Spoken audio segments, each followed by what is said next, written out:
Assalamualaikum warahmatullahi wabarakatuh. Saya Ilham Adi, teman-teman. Di sini saya akan mencoba untuk menyampaikan tentang yang lebih dalam lagi tentang sistem audit manajemen dengan ISO 19011 2018.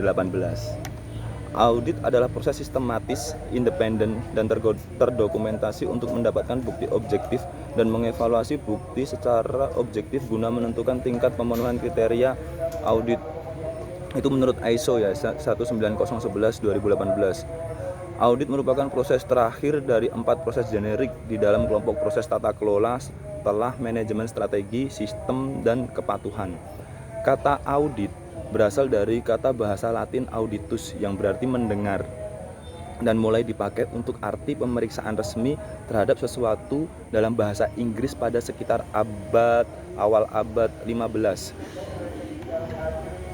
Jenis audit dan manfaat audit. Ketika mendengar kata audit, masyarakat umum biasanya menghubungkan dengan audit keuangan, yaitu audit terhadap laporan keuangan suatu organisasi yang biasanya dilakukan oleh firma akuntansi.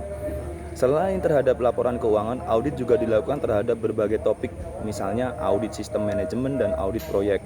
Tulisan ini berfokus atau pernyataan ini berfokus pada pembahasan audit sistem manajemen, khususnya yang berbasis standar ISO seperti sistem manajemen mutu ISO 9001, lingkungan ISO 14001, serta kesehatan dan keselamatan kerja ISO 45001.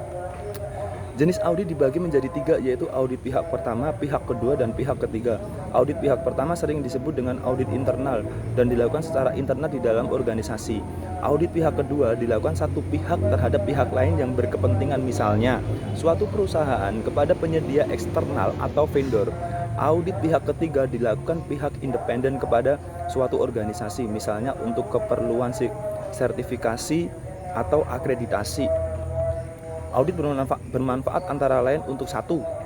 Menentukan tingkat kinerja sistem manajemen. Yang kedua, mengidentifikasi peluang peningkatan efisiensi. Dan yang ketiga, memastikan kepatuhan terhadap kewajiban kepatuhan eksternal.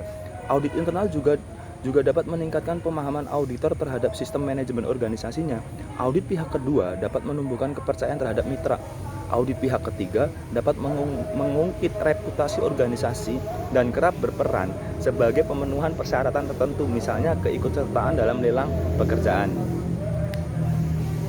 Audit sistem manajemen ISO dilakukan berdasar pedoman standar ISO 19011. Standar itu pertama kali diterbitkan pada tahun 2002 dan telah 2 kali direvisi, yaitu 2011 dan 2018.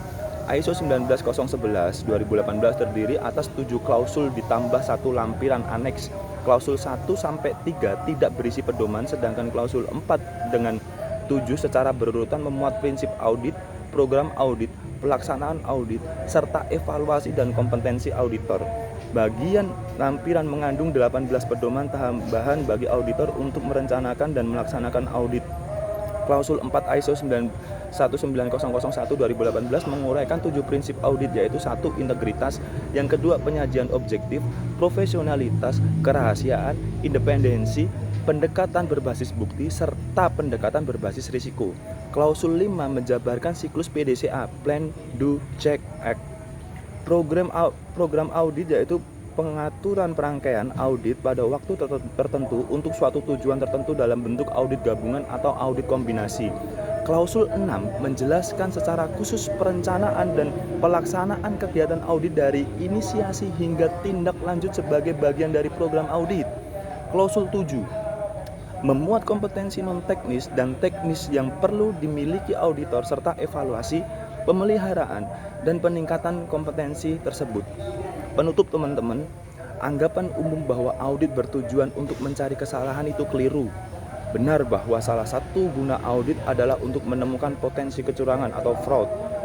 Tetapi bukan itu tujuan utama audit. Audit bertujuan untuk mencari dan memperbaiki kelemahan yang ada existing agar organisasi dapat lebih baik. Perbaikan berkesinambungan merupakan kunci berkelanjutan sustainability organisasi. Demikian, semoga bermanfaat apa yang saya sampaikan. Sebelumnya mohon maaf apabila ada yang salah. Assalamualaikum warahmatullahi wabarakatuh.